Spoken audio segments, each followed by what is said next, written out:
ইয়া আইয়ুহাল্লাযীনা আমানু লা তাকরাবুস সালাহ, তোমরা নেশা অবস্থায় কি নামাজের কাছেও যেও না।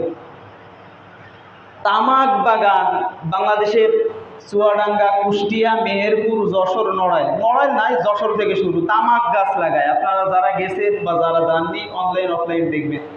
তামাক বাগানে ছাগল গরু ছেড়ে দিলে ওরা খায় না, তামাক খায় না। তামাক পাতা কি খায় না, এত বড় বড় তামাক পাতা হয়।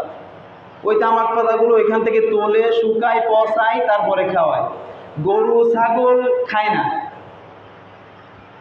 যেই বস্তু গরু ছাগল খায় না, মানুষ কি খায়, সাবর করে দিচ্ছে।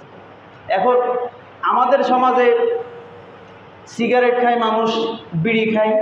আমরা যারা সিগারেট বিড়ি খায় না, যারা পান সুপারি খায়, তারা ওদেরকে গালিগালাজ করে, হারাম খায়, বিভিন্ন ধরনের কথা আছে, নেশা করে, আগুন খায় নাকি। এখন আমার কাছে কথা হচ্ছে কি,